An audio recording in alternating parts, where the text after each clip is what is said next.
The sky was overcast as the man pulled up to the hotel parking lot in his old but reliable pickup truck.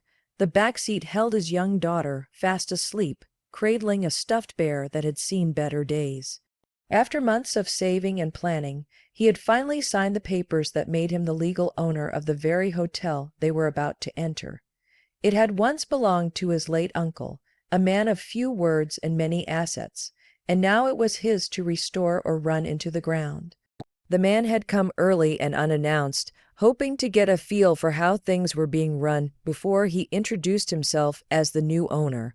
Wearing faded jeans, a flannel shirt, and a pair of dusty boots, he certainly didn't look the part of a wealthy hotelier, and that was precisely how he wanted it. He walked into the lobby quietly, his daughter holding his hand now, blinking groggily as she tried to take in her surroundings. The front desk was sleek, almost too modern, a clear contrast to the aging architecture of the building itself. A young woman behind the counter barely looked up from her phone as they approached. He offered a polite smile and asked if there was any chance of getting a room for the night. Her eyes flicked up and down his outfit before she scoffed audibly.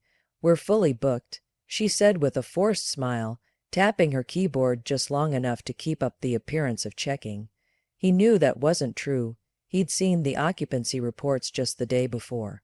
Only half the rooms were taken, but he said nothing, only nodded slowly and asked if there were perhaps any cancellations. Her tone changed slightly, more annoyed than before. "Like I said, sir, we're full. Maybe try one of the budget places down the road."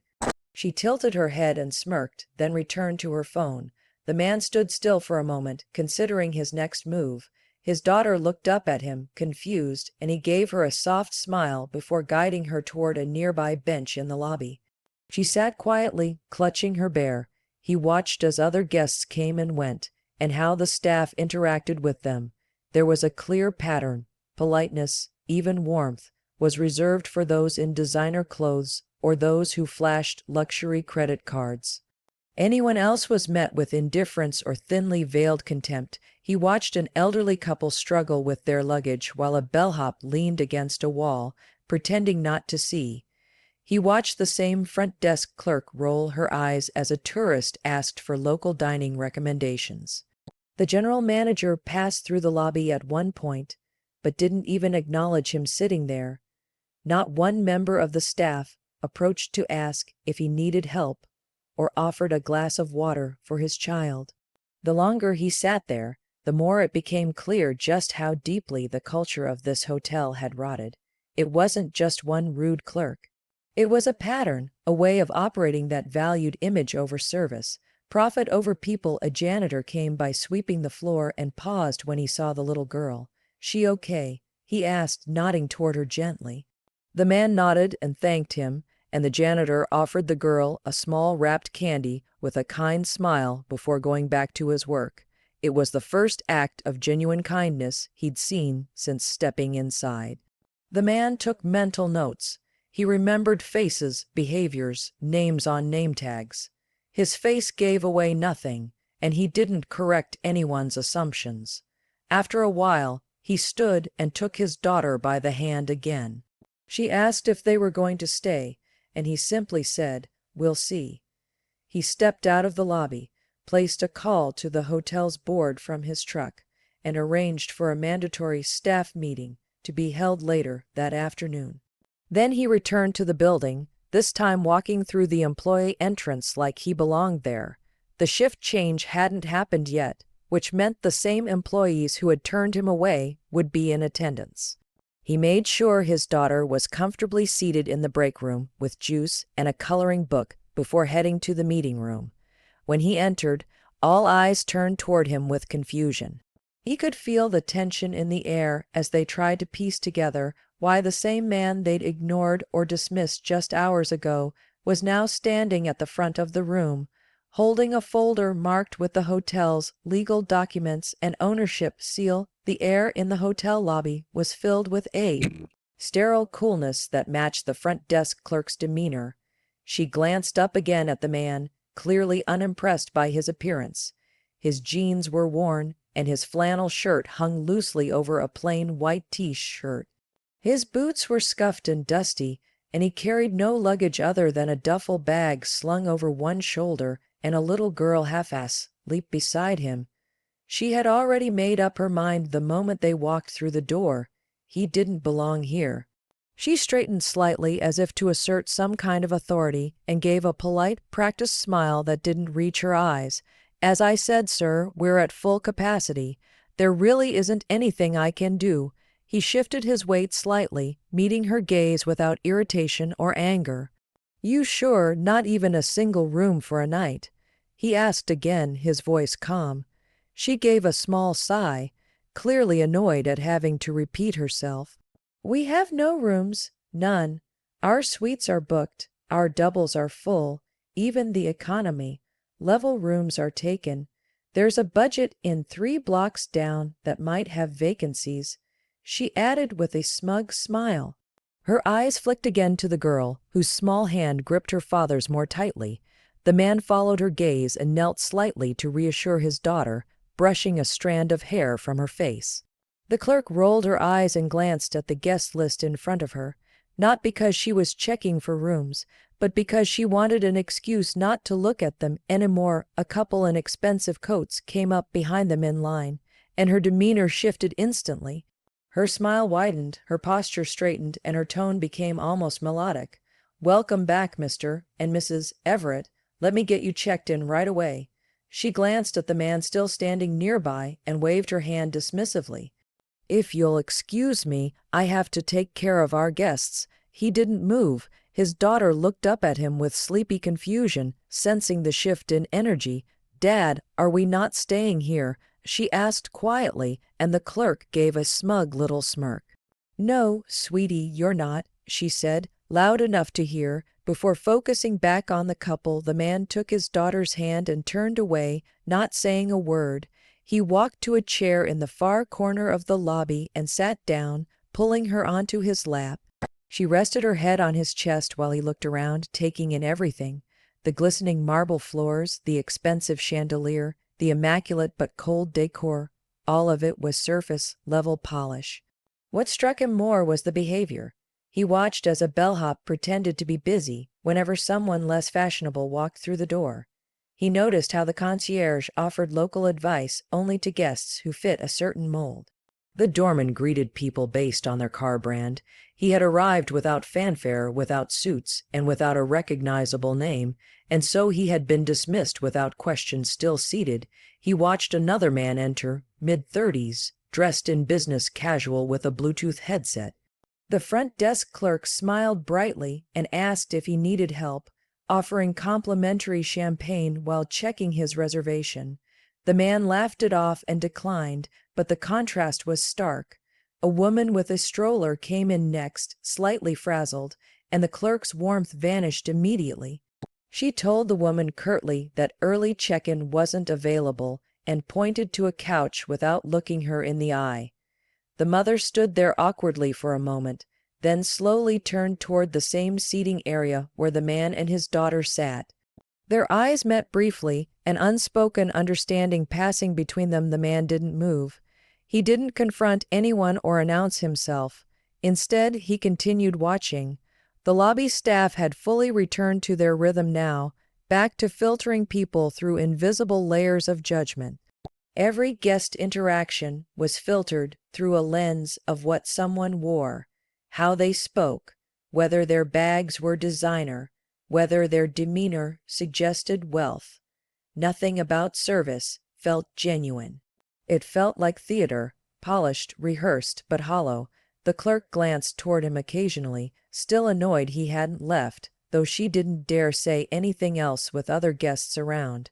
She whispered something to a colleague, who laughed quietly and shook her head. He noticed everything. A maintenance worker passed by, eyes tired but posture respectful. The man gave a small nod and received one in return. The difference between how the staff treated each other and how they treated guests like him was palpable. Even now, seated quietly, he saw no effort from anyone to make him feel welcome. The same clerk who had refused him earlier now looked at her screen with smug confidence. convinced she had rid the lobby of another problem. She typed something, smirked, and resumed chatting with another staff member about an upcoming wine tasting event that only certain VIP guests were allowed to attend. They laughed and gossiped, never suspecting they were being observed by the person who held the future of their employment in his hands. The man remained seated in the corner of the lobby. His daughter nestled against him, quietly coloring with the crayons and scrap paper he had found in his duffel bag. He kept his gaze relaxed, almost indifferent, but behind his calm expression, he was scanning everything, every interaction, every whisper, every smirk, while the front desk clerk continued to play hostess to the elegantly dressed guests and brush off anyone who didn't fit her idea of worthy. He watched the operation of the hotel unfold in real time. It didn't take long before patterns began to emerge. The place looked pristine on the surface, polished floors, sleek decor, staff in crisp uniforms, but underneath that, it was fraying at the edges. A woman with a thick accent approached the front desk and asked about shuttle services to the airport.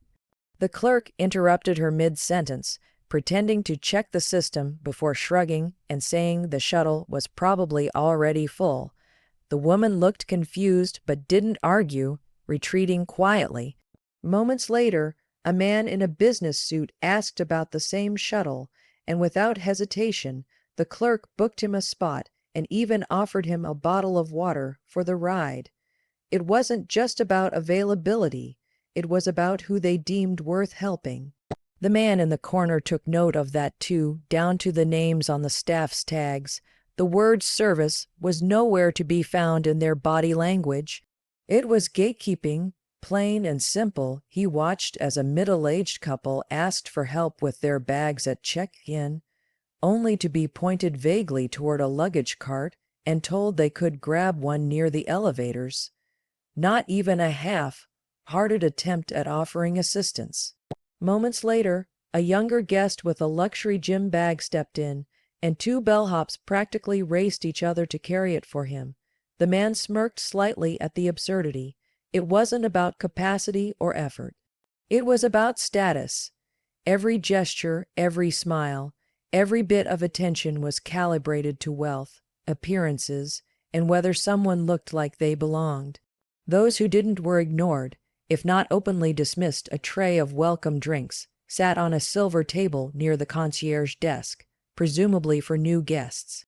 A young woman with two small children approached it, reaching for a glass of juice for one of her kids, only for a staff member to stop her with a firm, "Those are for checked-in guests only." She stepped back, embarrassed, and turned away. Moments later, a pair of influencers, obvious by their oversized sunglasses, matching outfits, and loud conversation, were handed two glasses each without being asked. They hadn't even checked in yet. The man's eyes followed the exchange. His daughter looked up at him. "Are we still not getting a room?" she asked softly. He kissed the top of her head and told her they were just resting for now. Staff walked past them repeatedly, yet not a single one asked if they needed help or if the little girl wanted some water. No one even acknowledged their presence. That kind of indifference was louder than any insult, but there was one exception. A janitor in faded gray overalls who came by pushing a mop bucket. He slowed when he saw the child. "You two okay over here?" he asked gently. The man nodded. "We're all right, just waiting." The janitor gave a polite smile and placed a wrapped cookie on the table near the girl before moving on. It was a small gesture, almost invisible, but it stood out in stark contrast to the polished cruelty around them. As time passed, the man saw everything he needed to see. The culture wasn't just flawed, it was actively toxic. The hotel might have had 5 stars on paper, but the service being offered was hollow. The staff performed for cameras and luxury guests while treating everyone else like background noise. He saw employees leaning on counters, whispering about guests' outfits, rolling their eyes after phone calls, mocking accents, sighing loudly after every question. He saw a bellhop pocket a tip and disappear before completing a task, a valet take a joyride with a guest's car, and a room service tray left untouched in the hallway for over 4 hours, and still, No one paid him any attention. To them, he was a tired man with a kid and no reservation, a hassle, an outsider, a reminder of something they didn't want to deal with. They didn't ask who he was, they didn't care, and that was the most telling sign of all. The kind of hotel they thought they were running didn't include people like him, which was exactly why he had come like this in the first place. Not to see the reports, not to hear the staff pitch him rehearsed lines, but to see who they really were when they thought no one important was watching later that day. The man returned to the hotel after making a brief stop at a nearby cafe where he let his daughter nap in a booth while he reviewed the ownership documents once more. Everything was in order, the transition had already been finalized, and legally, the building, the brand, the staff, everything was his. He'd inherited a business that had once been a family legacy, and while the name still carried weight, the experience had become hollow. After what he'd witnessed earlier in the day, there was no doubt left in his mind. It wasn't just neglect, it was systemic disrespect, a culture rooted in superficial impressions. The decision was already made by the time he walked back through the doors, this time not as a wandering guest, but as the man in charge. He didn't walk to the front desk. He walked straight past it. The same clerk who had refused him earlier glanced up and immediately frowned when she saw him again. She whispered to a colleague, both of them assuming he had returned to argue or complain. He offered them a polite nod but didn't stop. He made his way to the administrative hallway, used his new keycard for access, and headed straight for the operations office. Inside, the assistant general manager was sipping coffee, hunched over a spreadsheet. He barely looked up when the man entered until he saw the legal folder in his hand. The assistant manager's posture changed instantly. "Can I help you with something?" he asked. Cautious now, the man didn't bother with small talk. He placed the folder on the desk, opened it, and pointed to the legal agreement. "This is effective immediately. I'm calling an all-staff meeting in the conference room in 30 minutes. Make sure everyone attends, no exceptions." The assistant manager blinked twice, then stammered, "Yes, sir, of course," scrambling to notify the department heads. Word spread quickly. Confused employees started trickling into the conference room. Housekeepers, front desk agents, managers, bellhops. Most of them hadn't even seen the man before, and the ones who had now realized they hadn't known who he was. The front desk clerk was among the last to arrive, still whispering nervously to a colleague when he walked into the room. Silence fell. He carried no presentation slides, no formal announcement, no assistants. He stood calmly in front of them, hands in his pockets, scanning each face. A few employees shifted uncomfortably under his gaze. Others looked bored, unsure of what was going on. He waited a few moments longer before speaking. "Earlier today," he began, "I walked into this hotel with my daughter. We were looking for a place to stay. Nothing special, just a room for the night." He paused there, watching as the recognition started to spread across a few faces. Some were now visibly nervous. Others still hadn't connected the dots. "I wasn't greeted. I wasn't offered help. I was told there were no rooms, despite your system showing vacancies. I sat in the lobby for over an hour and watched how each of you interacted with guests. And what I saw was a hotel that judges people by their clothes, their credit cards, and how important you think they are." A few employees looked down. The front desk clerk tried to keep her face neutral, but color had drained from her cheeks. He continued, "This place looks beautiful on the outside, but it's empty inside. Kindness isn't reserved for people who dress the part. Hospitality isn't something you ration based on appearances. If you've forgotten that, you're in the wrong business." No one dared interrupt. He walked slowly in front of the room, making eye contact as he passed. "I didn't come here to review financials or listen to a sales pitch. I came to see who you are when no one's watching, and now that I've seen it, I can't let it slide." The room remained still. Tension thickened. He stopped walking and turned to face the front desk clerk directly. "You turned me and my daughter away without a second thought. You mocked us, smirked at us, treated us like we weren't worth your time." Her mouth opened slightly, but no words came out. He looked to the bellhops, the valet, the managers. Many of you did the same.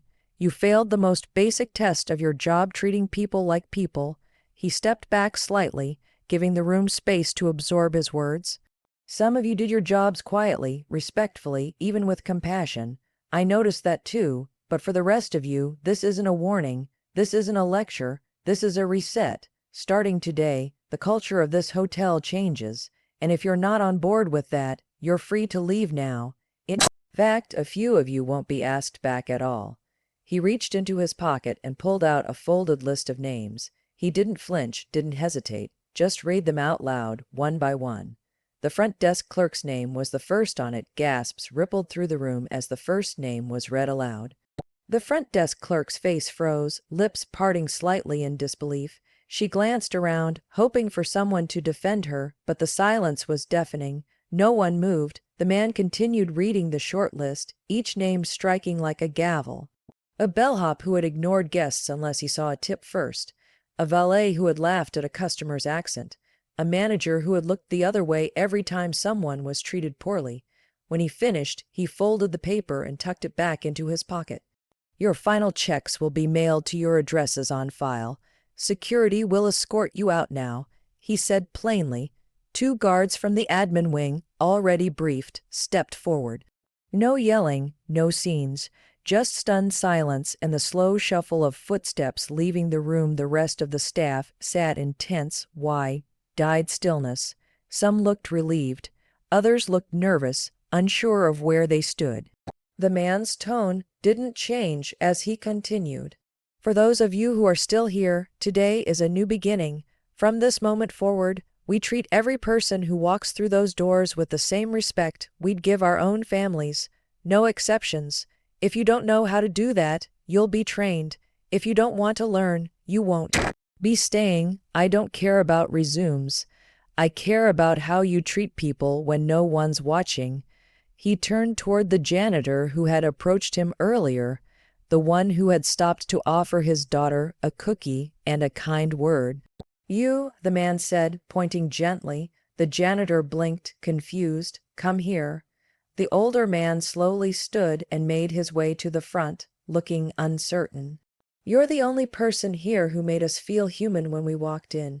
You didn't know who I was. You didn't care what I looked like. You saw a tired dad and a little girl and asked if we were okay. That's the kind of instinct that can't be trained. It comes from the heart. He turned to the assistant general manager. As of today, he's your new guest relations supervisor. Train him, give him everything he needs. If he wants to turn it down, fine, but he's earned the opportunity. The janitor opened his mouth, stunned, eyes misting slightly. Sir, I just do my job, he said softly. The man smiled. Exactly, and now more people in this building need to start doing theirs like you do yours. He clapped him on the shoulder and turned back to the rest of the room. Every guest, every room, every day, that's how it goes now. And if it doesn't, you won't be here long. He looked around one last time, letting the moment settle in. The employees who remained sat straighter now, understanding the shift wasn't just temporary. It was real, and it was immediate. The atmosphere had changed completely. What had started as an ordinary afternoon had become a turning point. In just a few words and a list of names, the man had reset the foundation of the hotel, stripping away the entitlement and forcing everyone to remember what the industry was really about. Not appearances, not ego, people, respect, service, dignity, things they had forgotten, but would not be allowed to ignore any longer.